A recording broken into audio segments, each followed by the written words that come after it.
Black Beauty. Chapter 1. My first home. The first place I can remember well was a pleasant field with a pond of clear water in it. Trees made shadows over the pond, and water plants grew at the deep end.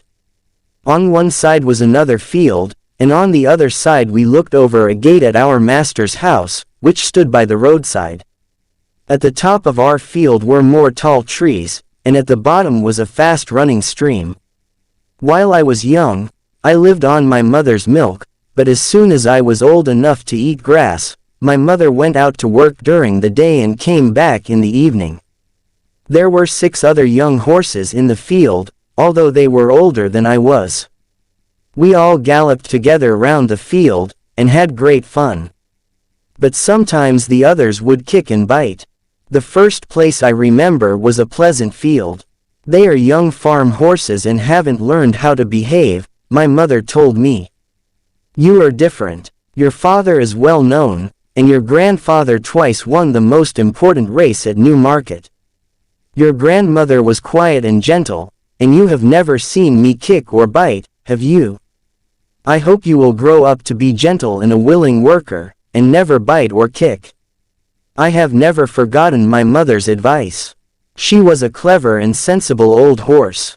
Her name was Duchess, but our master often called her Pet. He was a good, kind man, and my mother loved him very much. Whenever she saw him at the gate, she trotted across. He used to pat her and say, "Well, old Pet, and how is your little darky?" I was a dull black color, so he called me Darky. He sometimes brought a piece of bread for me, or a carrot for my mother, and I think we were his favorites. When I was 2 years old, something happened which I have never forgotten. It was early spring, and there was a light mist over the trees and fields. I and the other young horses were feeding at the lower end of the field when we heard the distant cry of dogs. The oldest among us lifted his head to listen. "There are the hounds," he said, and immediately raced off. The rest of us followed him to the top of the field, where we could see several fields beyond. My mother and another old horse were standing near. "They've found a hare," said my mother, "and if they come this way, we shall see the hunt." Soon the dogs were all racing down the field next to ours, making a loud, yo-yo-yo-yo sound at the top of their voices. After them came men on horses, some in green coats, and all galloping as fast as they could. Suddenly, the dogs became silent and ran around with their noses to the ground. "They've lost the smell of the hare," said the old horse. "Perhaps it will escape," but the dogs began their yo-yo-yo-yo again and came at full speed towards our field. Just then a hare, wild with fear, ran towards the trees. The dogs jumped over the stream and ran across the field, followed by the huntsmen. 6 or 8 jumped their horses over the stream, close behind the dogs. Before the hare could get away, the dogs were upon her with wild cries. A hare, wild with fear, ran towards the trees. We heard a terrible scream, and that was the end of the hare. One of the men picked her up and held her by the leg. She was covered in blood, but all the huntsmen seemed pleased.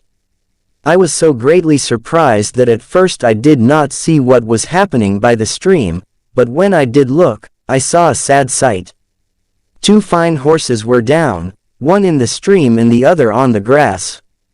One rider, who seemed unhurt, was climbing out of the water, but the other lay quite still. "His neck is broken," said my mother. "I can't understand why men are so fond of this sport. They quite often hurt themselves and ruin good horses, all for one hare that they could get more easily some other way. But we are only horses, and don't know why men do these things." They carried the dead rider to our master's house, and I heard afterwards that it was George Gordon, the only son of a local landowner, and a fine young man. A man from the village came to look at the black horse on the grass. The animal was in great pain and one of his legs was broken. The man began to feel the horse all over, then he shook his head. Someone ran to our master's house, and came back with a gun. Soon after, there was a loud bang and a terrible cry, then all was still. The black horse did not move again. My mother was very unhappy. I've known that horse for years, she said. His name was Rob Roy. He was a good brave horse. She never went near that end of the field again. Not many days after, we heard the church bell and saw a long, strange black carriage, pulled by black horses. They were taking the body of young George Gordon to the churchyard to bury him. He would never ride again. I never knew what they did with Rob Roy, but it was all for one little hare.